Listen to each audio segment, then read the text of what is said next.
Olá, amigos do esporte de Guaxupé, de toda a região.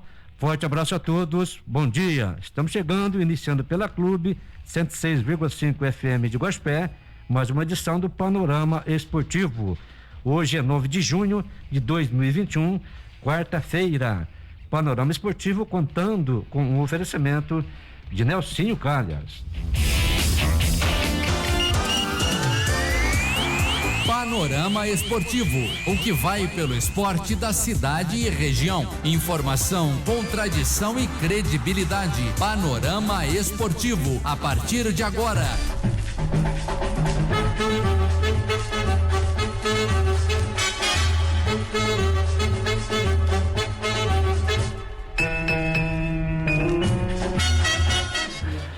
Clube de Guaxupé e o Panorama Esportivo. Tudo bem, Rafael Zayat? Tá feliz hoje, beleza? Bom dia. Bom dia, João Augusto. Bom dia a todos os ouvintes do Panorama Esportivo. Hoje eu tô feliz, né? 9 de junho, não é 9 de julho, 9 de junho. E cá estamos para fazer mais um Panorama Esportivo. Paulo Júnior, Paulinho Mandiná, com sua bola de cristal devidamente calibrada. Bom dia. Bom dia, Rafael, João Augusto, Martinho Pedro de Assis. Quase que o São Paulo encosta no Atlético Mineiro, tem a maior goleada, né? 11-0, né? Pois o é. maior goleador em Copa do Brasil é o Atlético Mineiro. Martinho Pedro de Assis, bom dia. Bom dia, Rafael, bom dia, João Augusto, bom dia a todos os ouvintes da 106,5. Paulo Júnior Mandiná, que não precisava nem de lâmpada, né? Nem de bola, nem de nada para prever esse resultado aí de São Paulo. Vamos nós com mais um panorama. Pois é, pessoal, a gente até tinha falado com o Fernando Toné, técnico do 4 de julho ontem, para que ele pudesse fazer um áudio pra gente, alguma coisa, para que ele pudesse manifestar hoje no programa. A gente tinha falado para ele, independente do resultado, o Martinho ainda firmou o compromisso com ele ontem no final da entrevista, porém ele nem viu o WhatsApp, coitado. Acho que depois do que aconteceu no jogo, tudo, eu até mandei mensagem aqui e tudo mais, mas ele não chegou a ver o WhatsApp ainda. Então a gente está aguardando, se ele mandar depois, tudo, vai ser um prazer recebê-lo aqui, vai ser um prazeraço a gente colocar no ar. Até porque, gente, ele mesmo falou ontem na entrevista, a gente sabia da dificuldade e daqui a pouco a gente entra nesse mérito, entra para falar dessa partida. Começar o Panorama Esportivo de hoje falando de Seleção Brasileira de Futebol, especificamente, vamos falar dessa carta, Martinho, os jogadores. A gente estava aguardando muito que tinha um imbróglio a ser resolvido. Ao término da partida, os jogadores fizeram um carnaval que teria uma declaração polêmica. Eles se posicionariam frente às coisas que a CBF estava fazendo e soltaram um traque. Vamos lá, lê pra gente a carta. Vou ler a carta primeiro para a gente fazer uma análise sobre ela. Então lá uma carta que foi escrita no plural em nome de todos os jogadores. Então tá aqui, ó. Quando nasce um brasileiro, nasce um torcedor.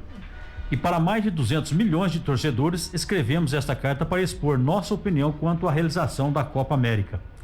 Somos um grupo coeso, porém com ideias distintas. Por diversas razões, sejam elas humanitárias ou de cunho profissional, estamos insatisfeitos com a condução da Copa América pela Conmebol, fosse ela sediada tardiamente no Chile ou mesmo no Brasil. Todos os fatos nos levam a acreditar em um processo inadequado em sua realização. É importante frisar que em nenhum momento quisemos tomar essa discussão política, tornar essa discussão como sendo política. Somos conscientes da importância da nossa posição e acompanhamos que há um vínculo pela mídia, que estamos presentes nas redes sociais. Nos manifestamos também para evitar que mais notícias falsas envolvendo nossos nomes circulem à revelia dos fatos verdadeiros. Por fim, lembramos que somos trabalhadores profissionais do futebol. Temos uma missão a cumprir com a histórica camisa verde e amarela pentacampeã do mundo. Somos contra a organização da Copa América, mas nunca diremos não à Seleção Brasileira de Futebol. Fala, Martinho, seu comentário a respeito disso, como você digeriu essa carta dos jogadores? Rafael, sabe quando você encontra um ninho de mafagafo que gifa 70 mafagafifafinho, ou seja, mafagafinhos? Não há nada com nada, porque fez-se tanto suspense, o negócio estava, pelo menos por parte da população, toda ela incluída num viés político, e agora no final os jogadores elaboram essa carta, aí meio que para botar panos quentes aí nessa situação. Por que isso? Eles disseram que estão descontentes com a Conmebol, mas não disseram um item sequer porque estão descontentes.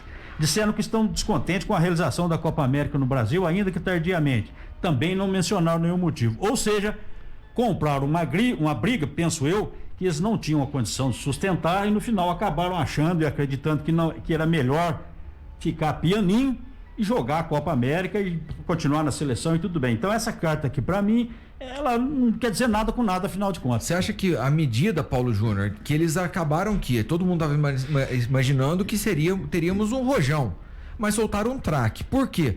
Porque todo mundo imaginava que eles posicionariam contra a CBF ou contra a própria realização ou o governo federal, até porque a conotação política iniciada foi justamente essa.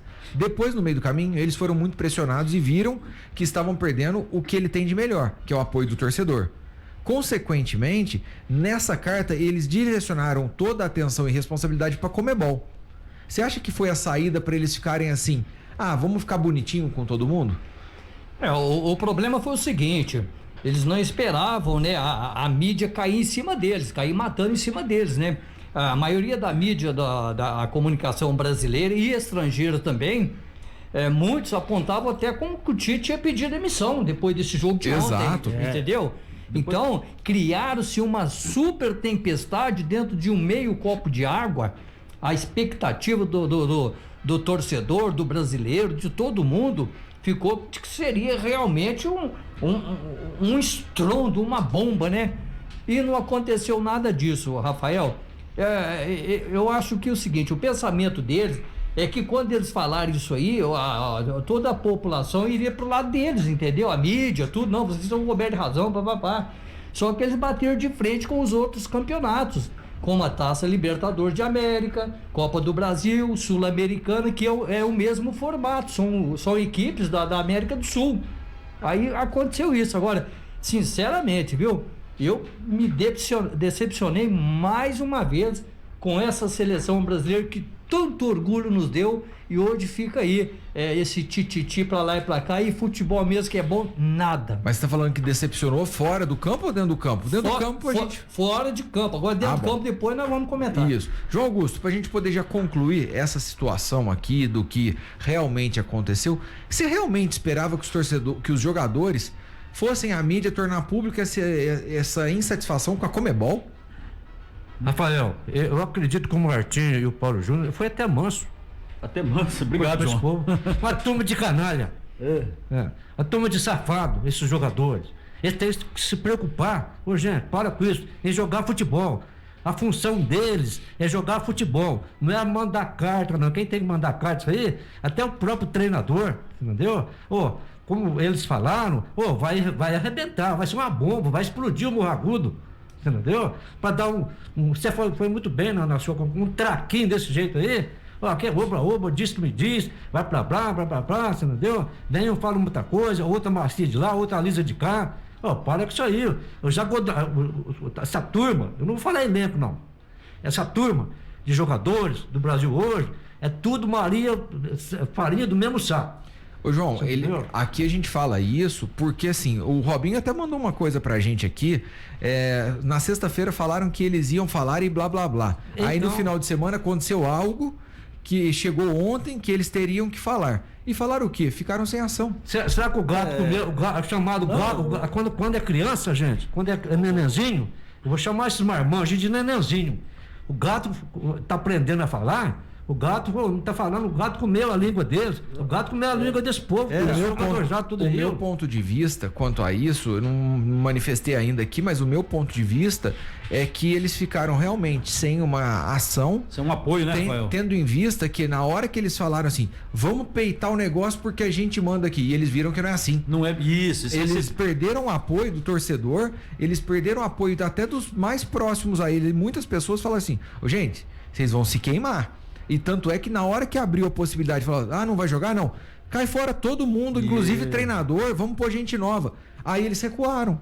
Por que recuaram? Porque eles recebem diária da CBF, ninguém faz de graça. Isso. Daí eles vão deixar de ganhar também. Então tem essa questão que podem ser mercenários também. Rafael, depois eu ouvi também a coletiva que o Tite, juntamente com o Marquinhos, falaram a respeito dessa carta e outros assuntos, inclusive. onde o Tite, quando perguntado, não me lembro a emissora de rádio agora, quando perguntado se ele pediria demissão do cargo, caso Rogério Caboclo continuasse, tal, ele não respondeu. A verdade foi essa. Se ele estava falando tanto, por que ele não expõe? Não respondeu. Isso. Aliás, ele disse que eu joguei bola, parei de jogar porque eu quis ser técnico e agora eu quero ser técnico, mas não falou se sairia ou não. Então ele deixou no ar o posicionamento. A outra coisa que o time da seleção, que os meninos disseram, pelo menos o Marquinho disse, o Tite confirmou, os dois disseram a mesma coisa, que em nenhum momento eles disseram que não jogariam a Copa América, não entrariam em campo, que a imprensa que foi quem inventou e espalhou essa notícia, mas não disse qual seria a forma do protesto deles. Aí convenhamos, ninguém ia falar do nada, não vai jogar, porque senão eles já teriam inclusive batido de frente lá atrás. Não, nós vamos jogar assim. Eles mesmos demonstraram que eles não estavam de acordo e que manifestariam o contrário. E até interessante aqui, o Robinho mandou pra gente aqui, como é que as coisas já vão acontecendo. Em meio à pandemia de Covid-19, Mastercard, sempre patrocinador da seleção brasileira, desiste de patrocinar a Copa América do Brasil. Tá aí, Certinho. São resultados dessas coisas. Os outros empresários que patrocinam, que apoiam, que injetam dinheiro, que botam dinheiro, entendeu? Todos tiram as suas marcas da CBF. Eu quero ver o que eles vão fazer, como disse o Rafael, eles têm um custeio lá diário da CBF. Pô, quem que vai dar esse custeio para esse povo? Entendeu? E outra coisa, ficar fora da mídia também. Justamente. Vai ter Copa do Mundo, eles não estão lá. Ele precisa disso. Sim. Agora, Paulo Júnior, falando da partida em si, falando da seleção principal, Brasil 2, Paraguai 0. O Brasil não ganhava em Defensores del Chaco há 35 anos. Pode acreditar, esse era um tabu. Mas conseguiu. Para você, gostou do Brasil em campo? Olha, Rafael, eu gostaria só antes, voltar só um minutinho aí em que você frisou de jogadores, que eles disseram que não falaram nada disso aí, a imprensa que inventou, erraram 2 vezes. Não, isso aí Porque quando a imprensa inventou, eles não falaram, isso aí é mentira da imprensa, nós não falamos isso. Então, só para matar o assunto, fim de papo. Exatamente, erraram 2 vezes. Agora, tá no coletivo de ontem à noite. Rafael, quanto ao jogo do Brasil ontem, o Brasil deu uma sorte danada ontem de fazer um gol logo no comecinho, lá numa bola lá, até que o Neymar chutou lá, uma bola até devagar lá, o goleiro andou contribuindo, a zaga e o Brasil saiu na frente, tá? Você acha que isso mudou a partida? Isso mudou completamente a partida, entendeu? Deu uma rasteira na equipe paraguaia, que tinha um esquema tático, um esquema de jogo, você toma um gol, é claro que muda tudo. Agora, o Brasil ele tá deixando muito a desejar. Tá certo que é líder da chave, ganhou dos times aqui da América do Sul, mas sinceramente eu tenho medo, tem lá minhas dúvidas, viu? Martim, João Augusto, Rafael, esse time bater de frente com os times europeus, pegar uma Inglaterra, uma Bélgica, uma Holanda, ai, sai de baixo, viu? Bom, vamos lá então, João Augusto, para continuar então, para você, como você avalia a seleção brasileira dentro de campo? Você acha que os jogadores que estavam nessa pompa toda, que se for assim nós não vamos jogar, corresponderam a ponto do tamanho do rojão que eles queriam soltar? Negativo, Rafael. O Paulo Júnior foi muito feliz no seu raciocínio. Jogaram pouco. O Brasil jogou muito pouco, um futebolzinho fraco, um futebolzinho sem objetivo, né? Como disse o Paulinho, logo de cara fez aquele gol, enfim, né? Mas de uma forma ou de outra, gente, muitos jogadores aqui, quando encarar pegar uma Copa do Mundo, isso, claro, o Brasil está bem nas eliminatórias, está na ponta, mas é outra situação, é outro momento. Agora, quando encarar uma Copa do Mundo, pegar uma Alemanha, pegar uma França, entre outros, Bélgica, né? Bélgica que está no calcanhar do futebol brasileiro, enfim. Eu acredito que esses jogadores, esse grupo, tirando aqui uns 2 ou 3, a sobra é muito pouco para uma Copa do Mundo. Então eu tiro aqui o Neymar, de uma forma ou de outra, ele é xarope, ele é enjoado, mas ele é o cara, entendeu? Eu tiro aqui o goleiro Edson, que é um bom goleiro. Quem mais? Não tem mais ninguém. Pois é, João Augusto, para mim eu vou direcionar até então as atenções aqui para esse trio de ataque, porque muito foi falado, o Gabigol, não sei o quê. Ontem entrou o Gabriel Jesus e particularmente, gente, aí pode ser até uma questão que eu tenho, não uma perseguição com esse jogador, mas eu espero muito mais dele. É um ponta da seleção brasileira que não define, que não chuta pro gol, aí passa por um jogador e não consegue, sabe? Eu espero mais, não sei. Ô, Rafael, é aquela coisa, né? Em se tratando de jogador de seleção brasileira, a análise é uma e esse jogador de Série A é outro, jogador de Série B também é outra análise. Ou seja, quem mais tem responsabilidade, mais a gente cobra. E realmente, aí o Gabigol não fez nada mais do que teria feito, ou melhor, o Gabriel Jesus não fez nada mais do que teria feito o Gabigol, né? Então ficou aquela coisa, trocou 6 por meia dúzia, foi o que eu senti ali nessa alteração. Quem é o titular para você, Paulo Júnior? O titular, pra mim, olha, eu vou te contar uma coisa, tem que pôr os dois no liquidificador, bater bem, ver se sai alguma coisa, viu? Jorge Jesus e o Gabigol. Jorge Jesus? Meu Deus do céu! O Jorge Jesus! Mas a parede do Gabriel Jesus. Hoje a coisa tá feia. Tá feia mesmo, viu? Essa seleção, eu vou te falar, viu?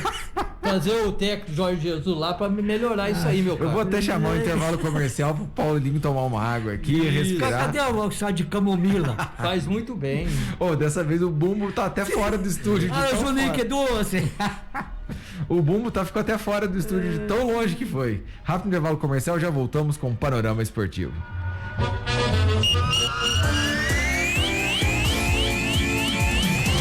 Estamos apresentando o Panorama Esportivo. Rádio Clube, a emoção simples, a comunicação que você gosta. Você sabe para que serve calhas, rufos e pingadeiras? A calha coleta a água da chuva, o rufo faz a conexão da telha com o telhado e a pingadeira é o acabamento que vai em cima do muro para proteger. Se identificou com algum desses problemas? Se não, tudo bem. Agora, se a sua casa está passando por algum destes, entre em contato com o Nelsinho Calhas. Instalação de calhas, rufos e pingadeiras com o maior profissionalismo. Agora, trabalhando também com coberturas metálicas e serralheria em geral. Fone 3551-3855. Nova Arte Estamparia, confecções, estampas, bordados e sublimação. WhatsApp 035 98811 3511. Camisa ciclista, academia e esportes em geral. Uniformes para comércio e indústria. Fale conosco 035 98811 3511. Nova Arte Estamparia, há 27 anos estampando qualidade em Guaxupé. Comemorar 109 anos de uma cidade tão linda e jovem é tudo de bom. Um povo trabalhador e honesto que a cada dia constrói e acredita no progresso dessa cidade é tudo de bom. Uma terra fértil que semeia um brilhante futuro aos seus filhos é tudo de bom. Parabéns, Guaxupé. Parabéns, povo guaxupeano, que faz dessa cidade um lugar cada vez melhor de se viver. Estes são os votos do Café Evoluto, da nossa família para a sua família.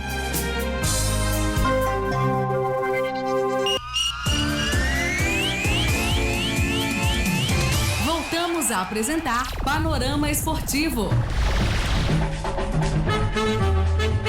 Estamos de volta pela Clube FM com o Panorama Esportivo. Agora sim, todos nos seus devidos lugares, restabelecidos. Tudo acomodado. Tudo acomodado.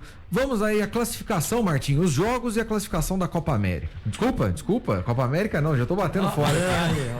Da Copa América não, das eliminatórias da Copa. Das eliminatórias da Copa. Vamos lá então, deixa eu achar aqui os jogos. Eliminatórias da jogos, primeiro jogo. Equador 1, Peru 2. A Venezuela ficou no empate com o Uruguai 0-0. A mesma coisa, empatando em 2-2 Colômbia e Argentina. Brasil 2, Paraguai 0. E o Chile também ficou no empate, né? O Chile que jogou no dia ontem. Chile e Bolívia 1-1, Rafa. Tá aí a classificação em primeiro, liderando o Brasil, 6 jogos, 6 vitórias, 18 pontos ganhos. Em segundo lugar aparece a Argentina, 12 pontos. Em terceiro, o Equador, 9 pontos. Na quarta posição, o Uruguai com 8 pontos. A Colômbia é a quinta colocada, também 8 pontos. Paraguai é a sexta, Com 7 pontos. Com 6 pontos, vem o Chile na 7ª posição. E a Bolívia, a 8ª, tem 5 pontos. A Venezuela é a 9ª, 4 pontinhos. Na lanterna, fechando aí, em 10º, o Peru, 6 jogos, 4 pontos. Só uma observação aqui, se a Copa fosse hoje, se terminasse hoje essas eliminatórias, classificaria Brasil, Argentina, Equador e Uruguai, a Colômbia iria para repescagem e teríamos o Chile fora da Copa do Mundo, hein, gente? Bom, mudando um pouquinho de papo, falando ainda de seleção brasileira, mas agora a seleção olímpica, jogou ontem à tarde, João Augusto. A seleção olímpica, né, fez um jogo amistoso ontem contra a Sérvia e venceu por 3-0. Aí sim, te agradou ou não? Rafael, assim, eu vi uma parte do jogo, mas eu gostei da movimentação da rapaziada da seleção olímpica, um time assim descontraído. Em relação à movimentação, tá muito superior à nossa seleção brasileira de considerado principal. Gostei da meninada. E vocês dois, o que vocês acharam? Um gol de Arana e 2 de Pedro, né? Pedro brilhou nessa... Golaço do Arana, né? Golaço do Arana também. Então, como disse o João, o jogo fluiu bem, a contento. O time da Sérvia é um time bastante experiente também. E o Brasil soube contornar e controlar a jogada. 3-1, acho que o placar, 3-0, melhor dizendo, o placar diz bem o que aconteceu. Bom jogo para a seleção brasileira olímpica. Paulo Júnior, por sua vez, a seleção olímpica tá te dando mais alegrias do que a principal? Ela se redimiu, né, da estreia, né, que perdeu para Cabo Verde, né, e foi agora aí conseguiu uma boa Robinho vitória. Acabou de mandar isso aí que você falou. Exatamente. E outra coisa que eu gostei demais ontem, eu fico prestando atenção às vezes, entendeu, em 2, 3 jogadores. Todos os jogos que eu assisto, colegas aí da bancada, então eu me centralizo em 2, 3 jogadores, aqueles que mais se sobressaem para realmente saber como é que vai o campeonato. Ontem o Pedro, por exemplo, puxa vida, o Pedro é um excelente jogador, ele fez um gol lá, João Augusto, ele levou a zaga no peito, o goleiro saiu, ele deu uma limpada e tocou pro fundo da rede. Então é um jogador que todos os jogos que ele for, ele faz gol, porque ele tem muita presença de área, ele é um lutador, ele não desanima, não tem bola perdida pro Pedro, pode prestar atenção nos Mas jogos. Mas segundo a imprensa carioca, ele é melhor que o Lewandowski, que aí também já tá de sacanagem, né? Porque o Luiz Roberto falou isso aquele dia, eu queria desligar a televisão. Não dá pra comparar, aí foi um pouquinho mais longe, né? Mas agora que ele iguala a Gabigol. Isso ele faz. Pra chegar aí no calcanhar do Lewandowski. Falta muito. Tem que jogar mais muito mesmo. Tem muito água, pô. Infelicidade do nosso o colega jornalista aí, o Luiz Roberto. O jornaleiro. Para com esse jornaleiro, tem que vender Não, jornal. Mas preciso você ver como é que são as coisas, né? Que até os considerados grandes da imprensa, quando dá esses pitacos aí, né? Deixa a paixão falar mais do que a razão. Exatamente. Só pra gente finalizar a seleção brasileira aqui, o Robinho mandou um outro comentário aqui que eu achei muito oportuno e a gente tem que levar pro ar aqui também. Ele mandou um negócio aqui que eles estão falando, o Tite não respondeu uma pergunta e detalhe, e por que os jogadores não protestaram lá na Itália, França, quando lá tava tendo pico de pandemia no ano passado? Eles em momento algum falaram em não jogar nos seus clubes. Por que na seleção? Isso aí, muito obrigado ao Robinho, uma bela observação, e faz muito sentido a observação do Robinho, porque se nós formos aqui buscar motivos para dizer que os jogadores da seleção pensaram errado e também agiram errado, porque pensar errado até faz parte, agora daí agir errado é um pulo um pouco grande, mas o que foi de certa forma bom nisso daí é que eles ficaram pianinho, voltaram atrás e soltaram essa nota aí que para mim não diz nada com nada, é sinal de que eles pelo menos se arrependeram, porque sabiam que o quanto iriam perder caso mantivessem as suas opiniões e suas atitudes em frente. Fica o dito pelo não dito e você faz a rima aí. Pra finalizar o Benedito. Então finalizamos assim assunto seleção brasileira de futebol. E agora sim, a bola rolou pela Copa do Brasil ontem, tivemos 2 jogos, João Augusto. Jogando aí à tarde, né, lá na Vila Belmiro, o Santos bateu o Cianorte por 1-0. Tá certo, João Augusto. Se num jogo teve poucos gols, num outro, a mala de ferramenta foi aberta em São Paulo, 9, 4 de julho, Esporte Clube 1. Gente, é verdade, eu não lembrava do último jogo do São Paulo que eu tinha visto 9 gols, mas foi isso mesmo que aconteceu. Nós vamos falar já do São Paulo, começando então com o primeiro jogo da rodada. O Santos, do Diniz, com gol de Marcos Guilherme, recém-chegado do Internacional, ganhou de 1-0 do Cianorte. Martinho, um placar até então modesto, pela questão da equipe, contra o Cianorte e tudo mais. Mas fez a obrigação, passou para a próxima fase, Santos já está classificado. Panorama da partida. Olha, o primeiro gol do Marcos Guilherme, né, recém-chegado, contratados aí do frente ao Internacional, foi o primeiro gol dele no Santos. E eu esperava um pouco mais da equipe do Santos, Rafael. Venceu o jogo, atingiu o objetivo, foi para a próxima fase, já está garantido na próxima fase, passou pela fraca equipe do Cianorte, mas poderia ter aproveitado a chance e ter feito um pouco mais de gols. É verdade que também chutou muito mais, teve mais volume de jogo, mas errou e pecou na pontaria. E esse eu acho que agora, desta vez, foi o grande problema da equipe do Santos. Ele pecou na pontaria. Tinha um problema com defesa, mas a defesa também não foi muito forçada. Ou seja, jogou e aproveitou da tranquilidade do jogo para fazer o placar. Fez o placar de 1-0 e achou que foi suficiente e se garantiu. Então foi um jogo, apesar da vitória do Santos, o Santos que há 3 jogos não perde, vem se restabelecendo, confirmou essa nova fase. Mas para mim ainda ficou devendo, acho que caberia mais gols. Ô João, para você, o Santos ficou devendo também ou fez a obrigação, ganhou os 2 jogos e cala os críticos, é isso? Não tinha mais do que fazer a obrigação. Tinha que vencer lá, como aconteceu. Lá jogou melhor que ontem nos seus domínios, na Vila Belmiro. Não gostei da equipe do Santos, venceu, mas não gostei. Os santistas, é claro, tem que ficar eufórico, tem que ficar feliz, né, que o Santos passou para outra fase. Se não me fala a memória, mais 2.700.000 na sua conta, né? 2.700.000, isso mesmo. Então o que acontece? Mas o Santos, gente, o próprio treinador, Fernando Diniz, ele ficou contente com o resultado. O resultado é uma situação. Agora, com o poderio de jogo do Santos, ele mesmo acha que tem muita coisa ainda para corrigir na equipe do Santos. Agora, o resultado agradou. A classificação é outra situação. Agora, o Santos jogou um futebolzinho muito curtinho ontem também diante do Cianorte. Agora, um golaço do Marcos Guilherme, né, Paulo Júnior? Um golaço ali, ele bateu de fora da área, limpou o jogador, bateu ali, tirando do goleiro, foi muito feliz no chute. Exatamente, pegou bem, né? Aquela bola que a gente fala que pegou na veia, né? E foi. Agora, o torcedor santista, é claro que ele não gostou muito do jogo. O Santos não está apresentando aquele futebol que ele é merecedor, né? A equipe do Santos. Agora, nessa Copa do Brasil, o importante é a classificação. Está classificado. Né? O Santos passou para outra fase. Isso é que é importante. Que vem aí aos trancos e barrancos, com dificuldades, vencendo em gol magrinho, 1-0, João Augusto, 2-1, mas que siga em frente, né? Essa é a realidade. Você foi um futebol desse jeito. Você pode jogar mal todos os jogos, ser muito pior que o adversário, mas chega lá na frente, levantou taça. Mas o destaque do jogo ficou mesmo por conta do Marcos Guilherme, como disse o Rafael, ele fez um gol sozinho, digamos assim. Porque ele deu uma quebrada, se não me engano, foi no Eric, e passou chutando de longe, né? Fazendo o gol único e o único gol.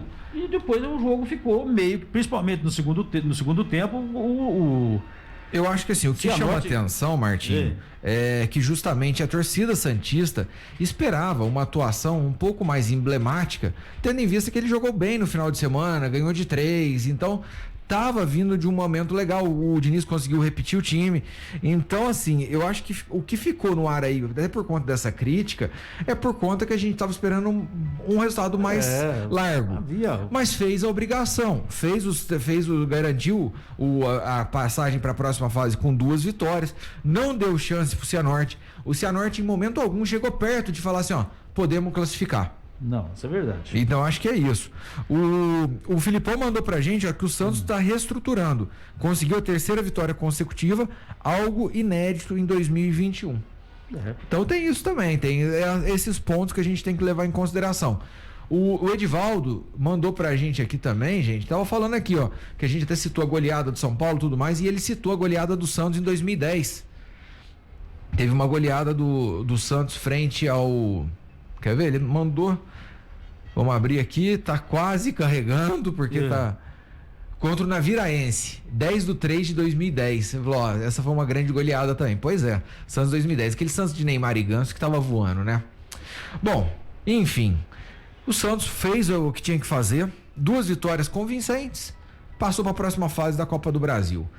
Bora falar de São Paulo então, João? Vambora, tricolor do Morumbi. Pois é, Fernando Toné ontem no programa, o técnico do 4 de julho, participou com a gente ontem no Panorama Esportivo e inclusive manifestou que era muito interessante o time do 4 de julho não sentir o peso da partida. Tinha que ir pra cima, tinha que jogar com alegria, tinha que jogar com responsabilidade, tendo em vista que se entrasse para apenas defender, tomaria uma goleada. Aí ainda eu peguei e coloquei para ele a colocação do Gustavinho, que mandou uma mensagem pra gente aqui falando que ia ser 6-0.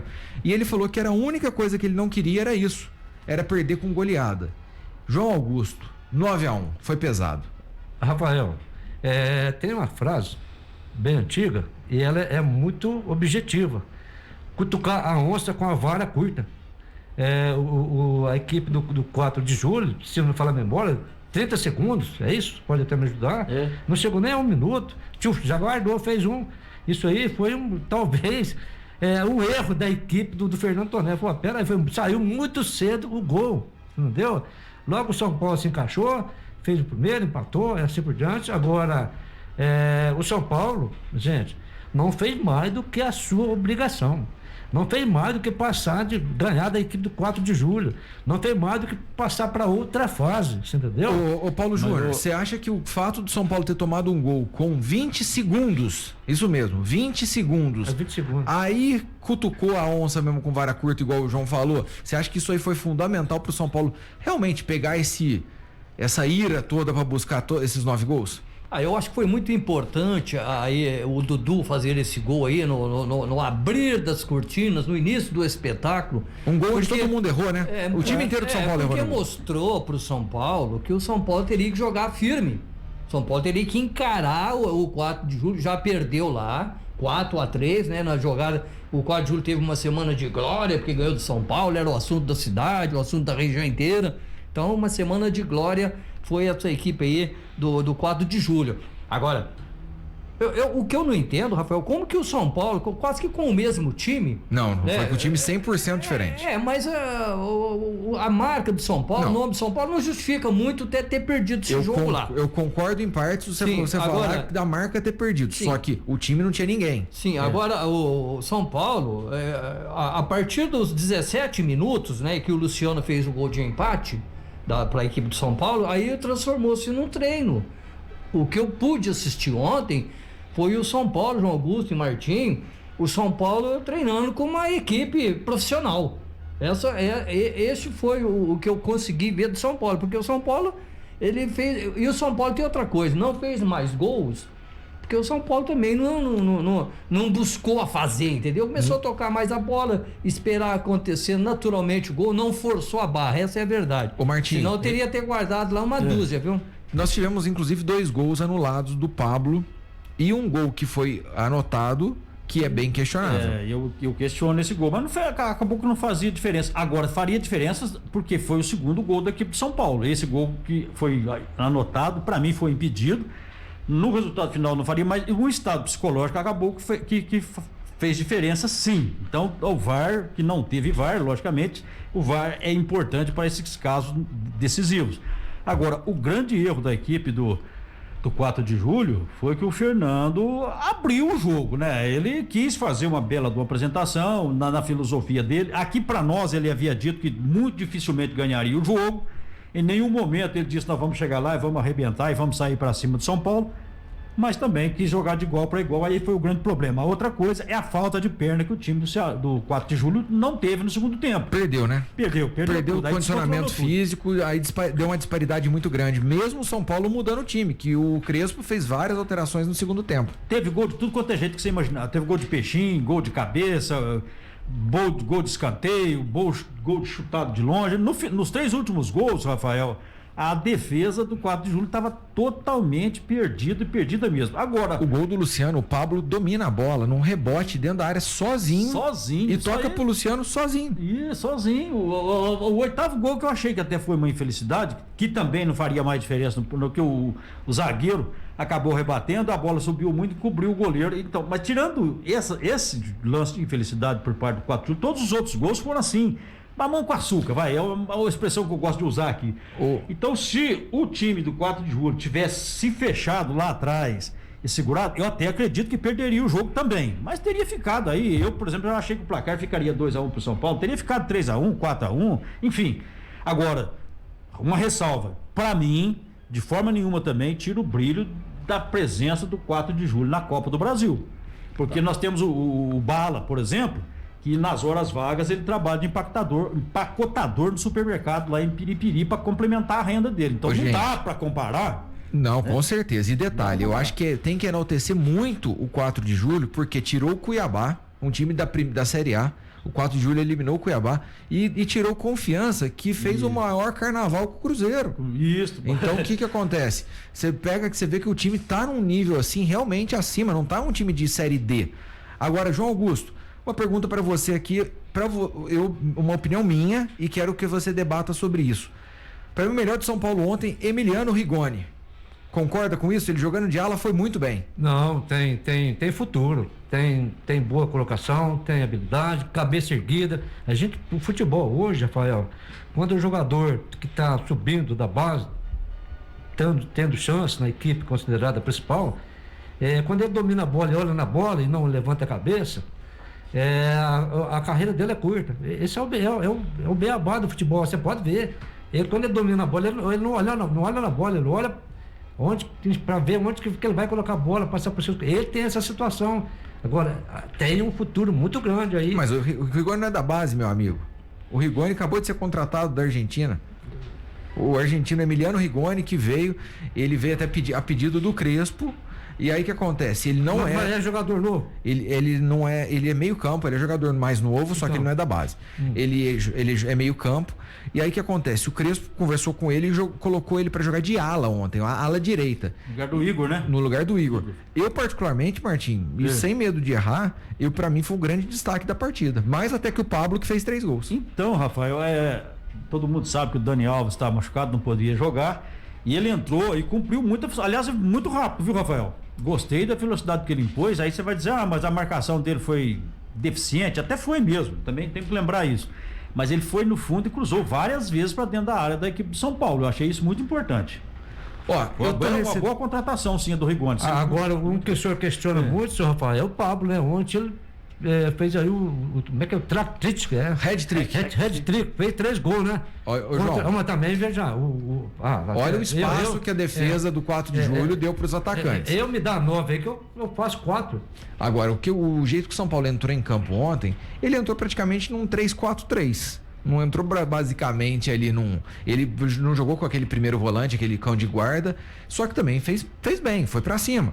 Agora, ninguém esperava aquele gol com uns 20 segundos. Temos 2 participações aqui que são sensacionais. A primeira delas, do Christian, que falou assim, boa tarde. Ninguém tem coragem de falar, mas eu tenho. O 4 de julho deu mais trabalho que o Palmeiras. Nessa partida não deu, não. Mas na primeira deu, hein? Primeira deu, tanto é que ganhou, né? Primeiro jogo, né? Primeiro jogo.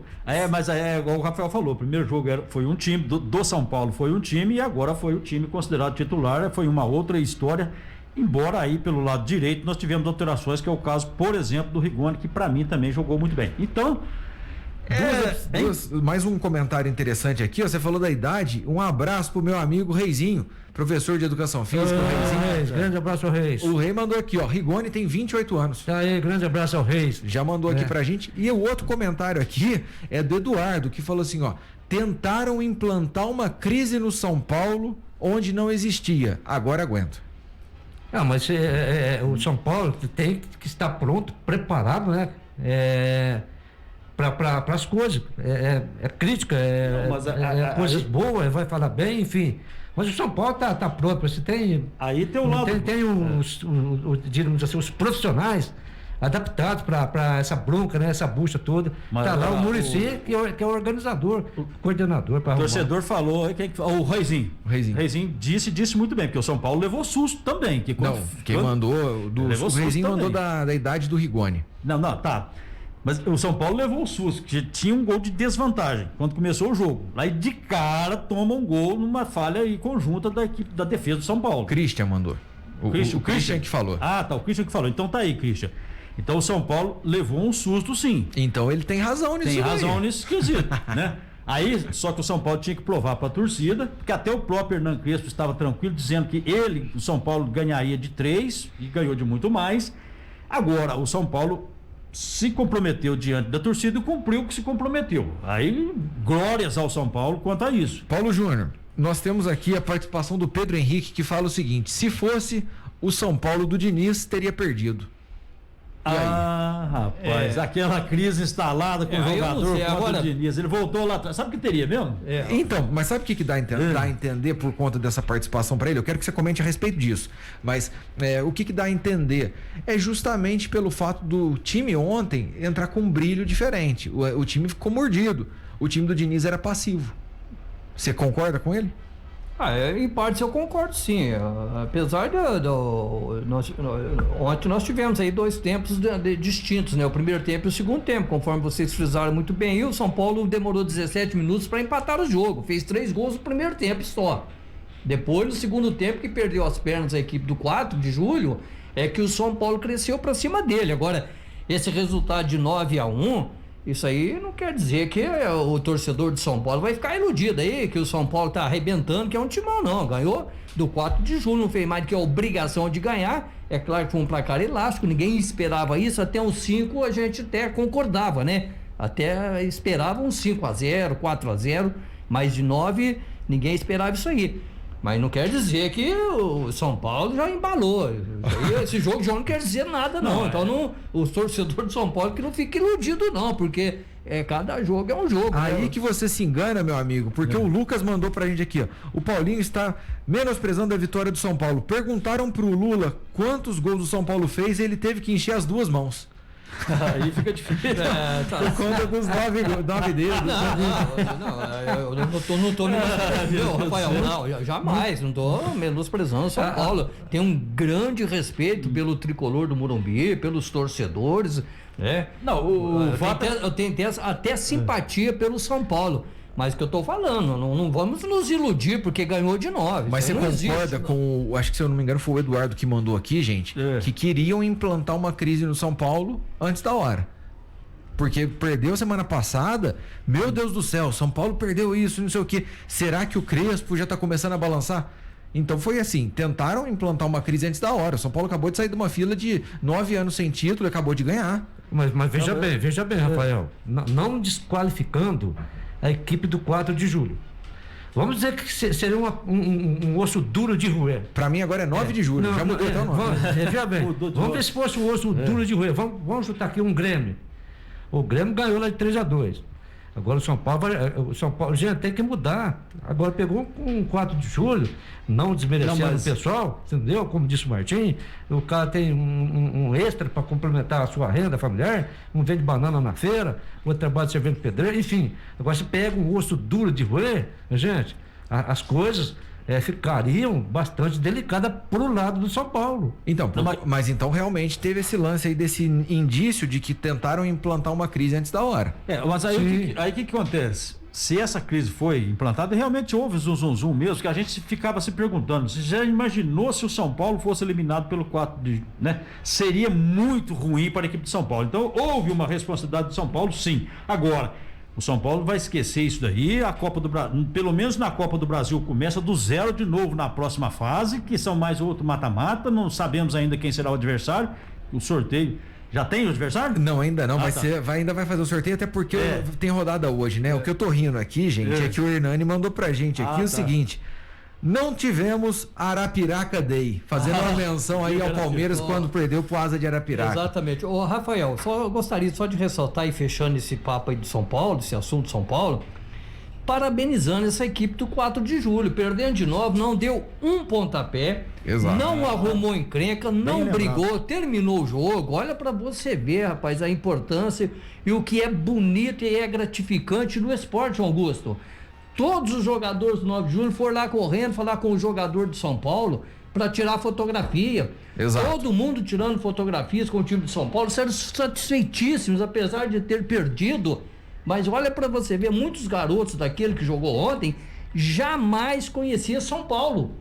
Não é o estádio do Morumbi, não conhecia São Paulo. Então, puxa vida, isso aí pro cara Olha para você ver, para o jogador, como vocês frisaram, uns trabalham em outros, né? Em outros locais. Outros locais aí, profissionalmente. Então, mas parabenizar mais uma vez aí o 4 de julho por ter perdido com tranquilidade, sem alterar a partida, o rumo da partida. E parabenizar também, só para encerrar também, o Fernando. Sim, estamos aguardando até o áudio dele. Ontem ele participou com a gente, vamos aguardar para ver se ele manda, ou hoje ou amanhã ainda, né? Mas, Rafael, eu entendo essa demora, digamos assim, porque realmente ele sentiu o jogo, o treinador sentiu. Eu ontem, mais no final do jogo, as câmeras mostraram ele na beirada do campo, ele estava arrasado, porque ele sabia até que perderia o jogo, mas não daquela forma.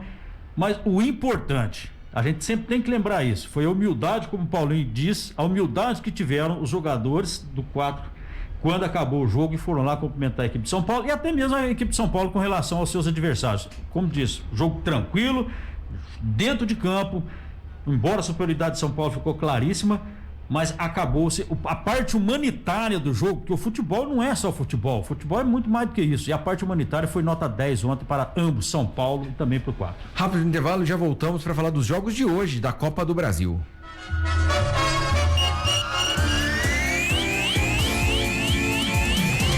Estamos apresentando o Panorama Esportivo. Rádio Clube, a emoção simples, a comunicação que você gosta. Fazer queimadas é crime. Pode atingir a rede elétrica, deixar hospitais sem atendimento, médicos sem condições de atender, colocar em risco o armazenamento das vacinas nos postos de saúde. Tudo isso em plena pandemia. Quem faz queimadas coloca vidas em risco. Denuncie 181. O anonimato é garantido. Respeito à vida. Essa é a fonte da nossa energia. CEMIG, Minas Gerais. Governo diferente. Estado eficiente. Você sabe para que serve calhas, rufos e pingadeiras? A calha coleta a água da chuva, o roof faz a conexão da telha com o telhado e a pingadeira é o acabamento que vai em cima do muro para proteger. Se identificou com algum desses problemas? Se não, tudo bem. Agora, se a sua casa está passando por algum destes, entre em contato com o Nelsinho Calhas. Instalação de calhas, rufos e pingadeiras com o maior profissionalismo. Agora, trabalhando também com coberturas metálicas e serralheria em geral. Fone 3551-3855. Conquiste o salário dos seus sonhos com a segunda graduação EAD do Claretiano. Transforme seu currículo em apenas 6 meses. Mensalidades a partir de R$170. E tem mais, não precisa de vestibular e você estuda de onde estiver. Inscreva-se, claretiano.edu.br. Atendimento pelo WhatsApp 98862-7555. Em Poços de Caldas, anexo ao Colégio Jesus Maria José. Venha para o Claretiano, a faculdade mais conectada com você. Você achou que ia passar o restante do ano andando a pé? Conquistar o tão sonhado carro ficou muito mais fácil no Cicobi e Sicredi. Até 31 de maio, você financia veículos novos e usados com taxas super reduzidas e condições imperdíveis feitas especialmente para você. Acelere seus sonhos com o Cicobi e Sicredi. Ligue 35-3551-6191 ou fale com seu gerente para fazer uma simulação de financiamento sem compromisso. Promoção válida por tempo limitado. Aproveite!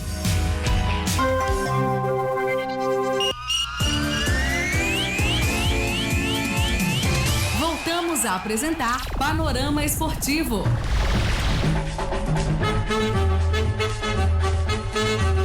Estamos de volta pela Clube com o Panorama Esportivo. Pois é, pessoal, conforme falamos, hoje nós temos aqui mais 9 jogos válidos pela Copa do Brasil. Vamos a eles. 16h30, lá em Natal, ABC e Chapecoense. No mesmo horário, o Vasco da Gama recebe o Boa Vista. Às 19 horas, o Atlético Paranaense enfrenta o Avaí. Também 19 horas, Bahia e Vila Nova. No mesmo horário, Juazeirense e Cruzeiro. Às 19 horas ainda, Palmeiras enfrenta CRB. Um pouco mais tarde, 21h30, Atlético Goianiense e Corinthians. Às 21h30, Criciúma e América Mineiro. E o último jogo da noite de hoje, também às 21h30, Red Bull Bragantino e Fluminense. Falando um pouco de cada partida aqui, por favor, João Augusto, eu quero que você faça seu comentário a respeito dessa última partida que o Martinho falou.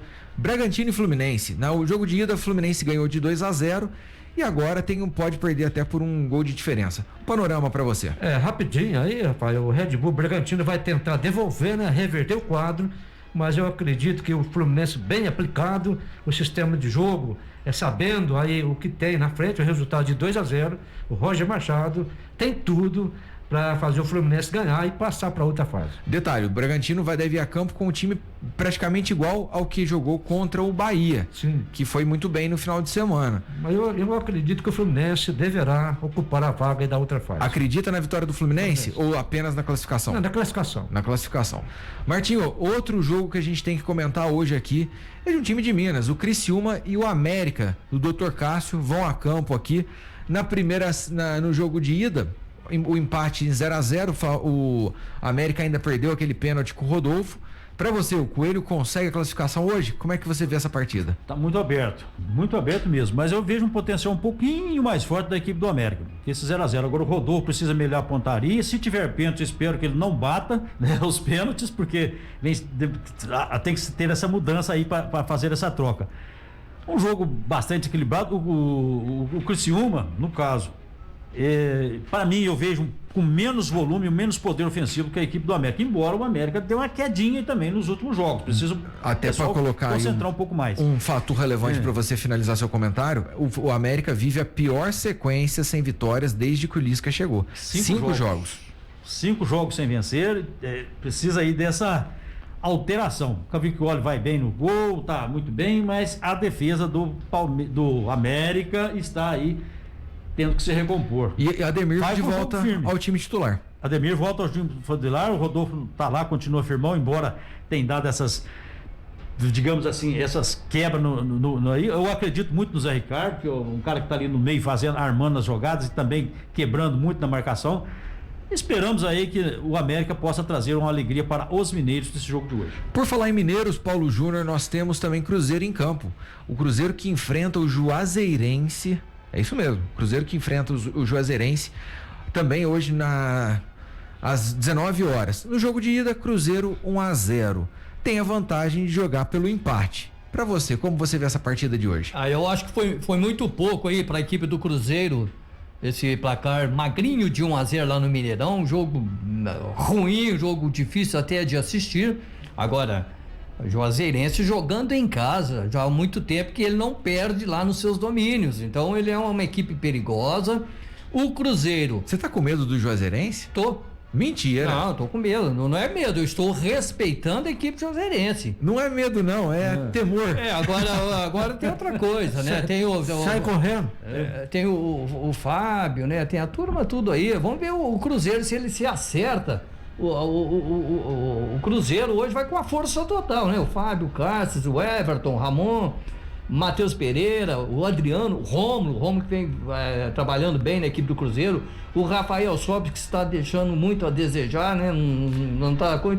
Bruno José, Ayrton, bom jogador, e o Guilherme. Só que a questão é o seguinte, dessa vez você falou o Rafael Sobis, só que inclusive o Felipe Conceição agora recuou ele não vai jogar como o centroavante ali de área, ele vai jogar armando o jogo pro Cruzeiro, tendo em vista que o Cruzeiro tá sem criatividade nas últimas partidas e o Felipe Conceição colocou ele para fazer essa função. Para você, é a saída? O